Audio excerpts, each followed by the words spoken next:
everyone. Welcome back to our Wellness Week Lunch and Learn series. My name is Kim and I'm the fitness coordinator for Seneca York. And today we are talking about being grateful. And I'm going to be joined shortly by a special guest who is going to do a very special teaching for us today. But first, talking about being grateful. When I think of many people and experience that I'm grateful for in my life, I realize that relationship between joy and gratitude is an important thing. We almost try to learn the myth, So the myth of you are joyful, you should be grateful is very ingrained into our culture.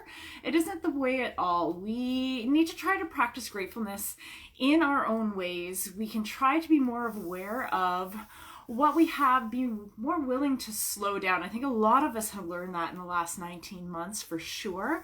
And really be thankful for the joyful moments we experience.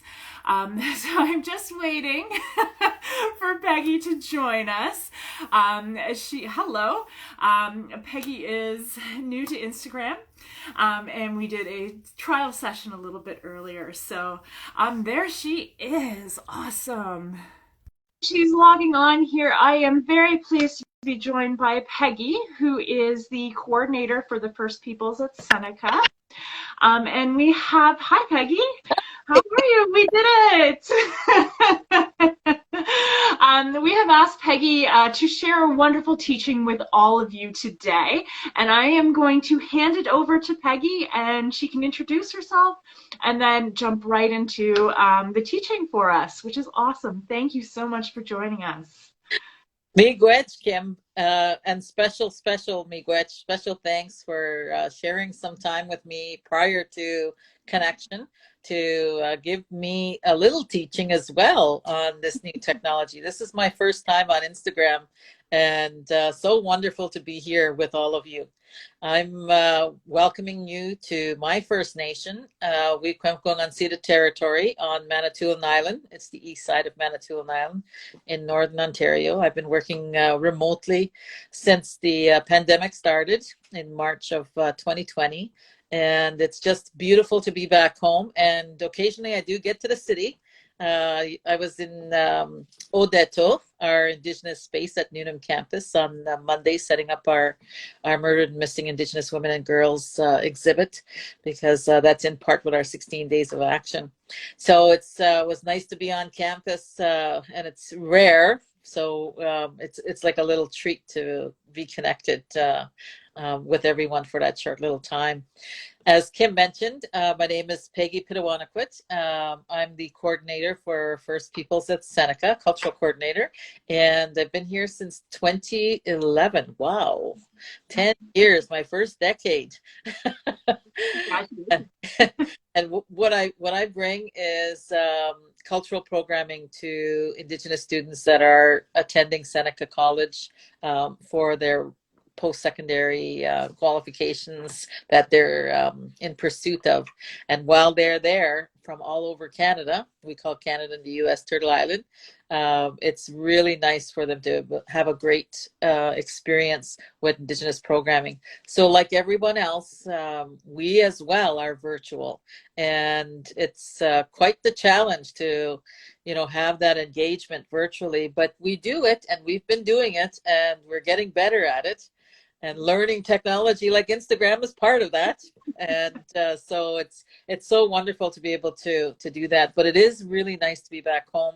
My husband's a fire chief on our First Nation, so I'm able to be back home. We go back and forth normally. And my son is in the city here working, and my granddaughter just relocated to the city. So it's really nice to be able to connect with everyone back home. We have ceremonies all the time happening, and it's so unique for me to be able to have the level of participation where normally, at this time of the year, we have that blessing taking place at King Campus because we got Lake Seneca there. So that's where we generally do the water blessing. And the preparation is done with our students and with a number of departments. In the past, we've had the daycares, and the children have been bused from the Newnham campus daycare over to King. And it's so nice to be able to all connect and gather together, at a time that is so important for us as Indigenous people because the fall is harvest time. So harvest time is another loaded time of year for teachings because it's bears the fruit of all of our labor over the spring and the summer. And of course, the winter is very slowed down for us because we're limited, in how we can do things and what we can do, and everything that we've worked toward in terms of the fruit of our labor has prepared for that time of year. So the fall is very much a favorite time for me. And in preparing for that water blessing ceremony, there's, very distinct things that we understand. For us, as I'm part of the Anishinaabe Confederacy, and that's on my mother's side is Ojibwe, and on my father's side is Odawa and Potawatomi. And those three nations are amongst many other nations that represent the Confederacy. So you'll have Chippewa, you'll have Algonquin, you'll have Delaware. There's many other nations that make up the Confederacy. And where Seneca College is, that's also Anishinaabe Confederacy territory because the Mississaugas are part of the Anishinaabe Confederacy. And they signed the Treaty 13 for the Toronto Purchase.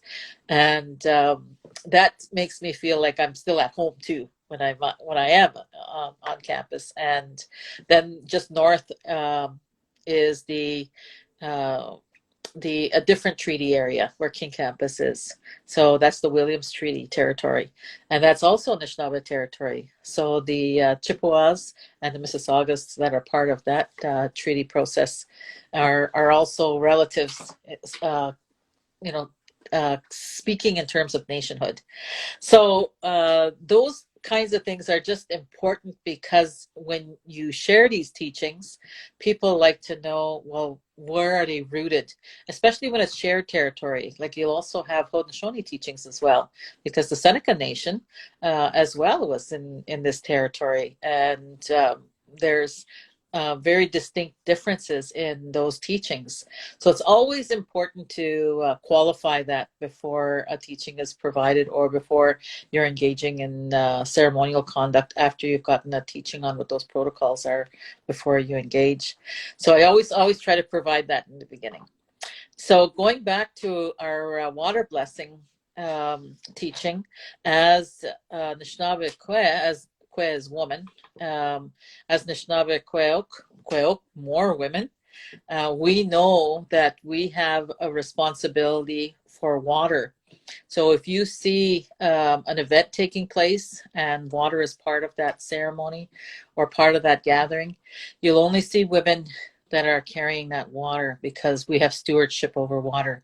And generally for the Anishinaabe, you'll see the men taking care of the fire. They're the fire keepers. But there's allowances as well. Like if there's a distinct ceremony that's taking place and it's a woman's ceremony, then you'll see women that may be doing those roles and they have that rite of passage for that.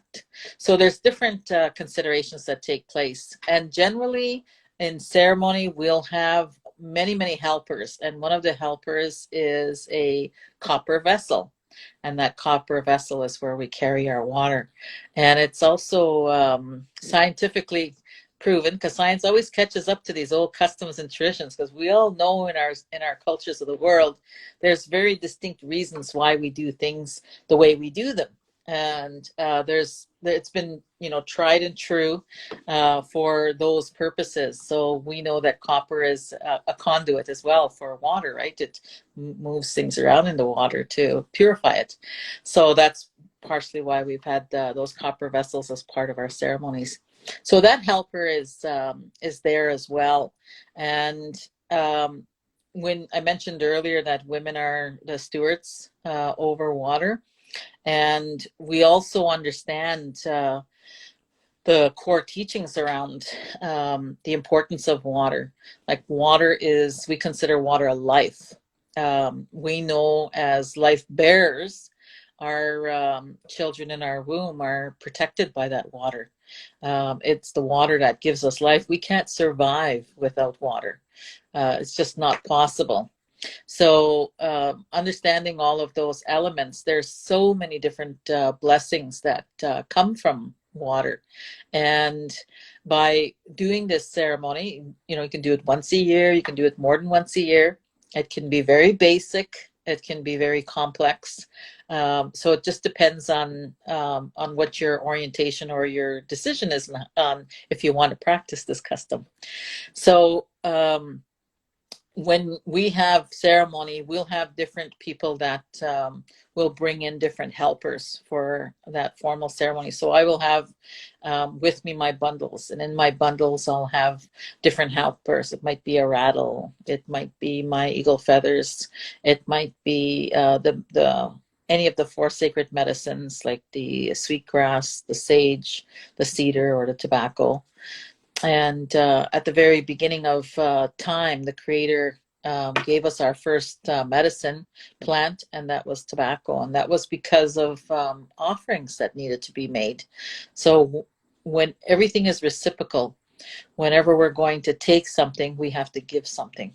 If we're going to give something, then there's that balance, of receiving. So when we're receiving that water on a daily basis, that we allocate that time to be able to acknowledge the gifts that water provides us on a daily basis. And it's so important to use that medicine at that time. And there's different ways that those helpers, come. It may be through a water song. Each nation has their own song, that they'll sing. And there's different types of things that are gathered. So it might be those four sacred medicines that I mentioned, or it could be certain berries that are picked from certain sacred locations, or it could be, a combination of items that might be added. For me, the way I was taught when I was young was that we would put that tobacco onto an offering plate. And the offering plate could be, for me, it was a piece of birch bark, because there's a teaching for that as well. For some people, it might be a particular leaf. Like this time of year, the maples are just beautiful. And in one of the Anishinaabe creation stories, the maple is the leader of the tree nation. So those relatives could be called upon to assist in providing that offering. So a little bit of tobacco would be added to that leaf or to that birch bark and would be placed, in preparation with that song and taken out. And sometimes people will have their circle, everyone will gather in a circle and they'll do the prayer. And our traditional way of opening up a gathering is always with the smudge. So those medicines are lit and they're circulated through that circle, for that process to take place. And then the medicine is offered and people put their thanksgivings in that medicine. And if people can't think of something to be thankful for, then they can put a positive intention in, or they could put a combination of those two things in. And once you have that encased into your medicine, then another bowl comes around to collect that. And when that's provided, sometimes people feel they have to speak, and so there's an opportunity for that as well. There might be something very significant that happened to them as an individual in that year, or in their family, pertaining specifically to the spirit of water.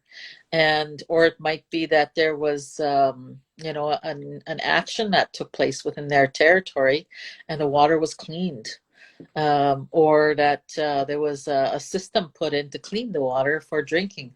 So there's all these different opportunities that come into our lives or come into our communities, and there needs to be that time to express that acknowledgement. And that's something that is incumbent on us. Like if I'm facilitating that, conducting that ceremony, then I need to create those spaces for that voice to come through.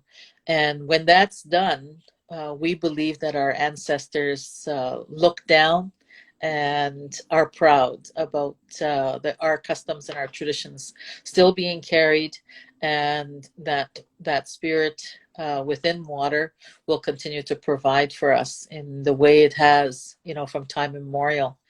So it's important for us to incorporate all those Thanksgivings, and then once we place that on our offering plate, we go down to the water together. And when we had the daycare kids from Newnham campus and from King campus join us, they would carry their little water pails down to the water. And we'd have our offering plate set up, and we'd have the canoe set up, and we would take that offering plate out to the water, and we would do another prayer out at the water, and the kids would we would put a little bit of water in their pails from the lake, and the water that we had for the ceremony we would take out with us along with the offering plate, and then the children would take that little bit of water in those pails, and there's a spot that we found at King campus, because we have an old growth forest in part of the campus, and we had somebody come in to confirm two of the oldest trees that are there, a male and a female. So we have a grandmother tree and a grandfather tree. And that's where the kids took their water to, and they went and gave our grandmother and our grandfather, who were both, very old trees, a little drink. And we had a little medicine garden not too far away, and we took that, whatever was left, we took to the medicine garden, and we had a closing prayer at that location. And for the ones that were in the canoes that went out on Lake Seneca, all the canoes went out, and we put that offering plate in the center of the lake, and did a little blessing, and came back and joined everyone at the grandmother and the grandfather tree. So that's our Nokmas and our Mishomis. That's grandmother and grandfather. So that's the kind of teaching I wanted to share with you today on the water blessing. So as an individual, if you wanted to, do that Thanksgiving, you could do it at any time of the year, depending on where you are. And if it's not so much a major Thanksgiving that you want to provide, it could just be a positive intention, that you send out. And that positive intention would be that we all have, clean drinking water. We all have access, that we are conscious and aware of our actions that impact the spirit of water, and all work together to keep water clean and pure, and there for the next generation, our grandchildren that are coming, our great-grandchildren that are coming, our great-great-grandchildren, and all the generations that are going to be behind us, because we have water today because of the generations before us. Our ancestors ensured that that was there for us. That spirit of water was there to support our lives in a good way. So those are the things I wanted to share, and just to reassure you that you can do it any way that you like. It could be very simplistic. It could be just, and if you're not into formal prayer, you can just put that small positive intention. And even if you don't have tobacco to offer, or sage, or sweetgrass, or cedar, even my dad used to say, just put a little bit of food, give a little bit of nourishment back. It doesn't have to be so formal, but if you want to be formal, then you can be formal too. And this teaching has provided you with some insight on how that could be done. And wish you all the very best for the balance of our fall season. I know we're, at the peak right now with all the beauty and the color, and the winds are all starting to come through now, and they're picking up all those leaves and the colors. So the blanket of winter is waiting, ready to be brought in. But we're gonna hang on to that color for a little bit longer. Yes, certainly. Thank you so much. That was so interesting. I know there's a few students that commented as well. I learned a lot. I'm going to take a lot from it as well. And hopefully this weekend, maybe get out there and make my own little blessing and return to the earth as well. Just to say thank you for everything that we've been given too. It has been such a pleasure talking with you, Peggy. I know one day maybe we'll meet in person, but it has been a lovely morning, and I thank you for everything you do with the students and with all your teaching as well, and opening that up to all the students. It's wonderful, and I hope that they get to take everything from it and go out there and practice that as well. I think we all need that, especially in this fall season too. So thank you everyone for joining us today. That concludes our Lunch and Learn. Thank you again, Peggy. You can always check out our schedules. You can use our link in the bio. You can follow First Peoples at Seneca as well. They're on IG. We discovered that this morning. And if you are interested in the program, learning more about it, you can check out the Seneca website. I do believe you guys have a page up there, and you can learn. Maybe there's some upcoming events that hopefully one day in person we can all join in again and, you know, meet everyone and just say thank you too. So thank you so much, and I hope you have a wonderful rest of the day, my friend. You as well, Kim, and everyone else. All right. Thank you so much, everyone. Take care and goodbye. Good luck. So do I press something now, Kim, to say Nope. just the I'm X? going to end it for you. I'll talk to you in a bit. Bye, Peggy.